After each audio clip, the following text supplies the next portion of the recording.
रामू एक साधारण सा लड़का था जो हर दिन की शुरुआत देर से उठकर करता था। उसके दिन का अधिकतर हिस्सा आलस में बीत जाता था। वो हमेशा शिकायत करता था कि उसके पास समय नहीं है, काम पूरे नहीं होते और मन में एक अजीब सी बेचैनी रहती थी। एक दिन उसके गांव में एक बुजुर्ग साधु आए। उन्होंने रामू से पूछा, बेटा, तुम दिन भर परेशान क्यों रहते हो? रामू बोला, बाबा, लगता है जैसे मेरे पास वक्त ही नहीं बचता। काम अधूरे रह जाते हैं और मैं खुद से भी खुश नहीं हूं। साधु मुस्कुराए और बोले, कल सुबह 4 बजे उठना, मैं तुम्हें इसका राज बताऊंगा। रामू ने हिम्मत करके अलार्म लगाया और अगले दिन 4 बजे उठ गया। वो साधु के पास पहुंचा। साधु ने उसे पास के पहाड़ पर चलने को कहा। ठंडी हवा, शांत वातावरण और सूरज की पहली किरणें देखकर रामू का मन प्रसन्न हो गया। चलते चलते साधु ने उसे 5 बातें बताईं। पहला फायदा, मन की शांति, सुबह का समय सबसे शांत होता है। चारों तरफ सन्नाटा, प्रकृति की मधुर आवाजें, ये समय तुम्हारे मन को स्थिर और शांत करता है। रामू ने महसूस किया कि उसके मन में कोई चिंता नहीं है।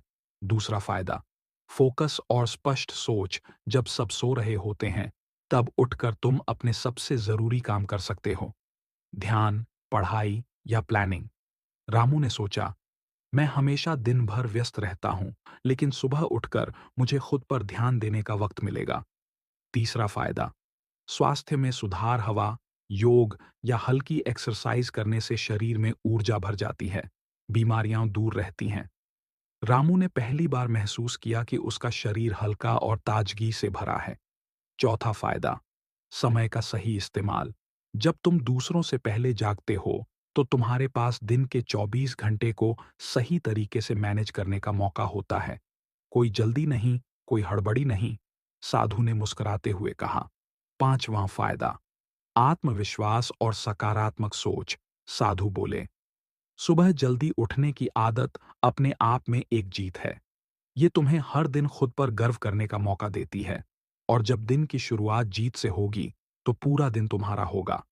रामू ने उस दिन से ठान लिया, अब वो हर दिन सूरज से पहले उठेगा। कुछ हफ्तों में उसकी जिंदगी बदलने लगी।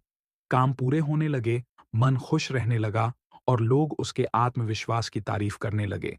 सीख, सुबह जल्दी उठना कोई साधारण आदत नहीं, बल्कि वो चाबी है जो आपकी पूरी जिंदगी के ताले खोल सकती है।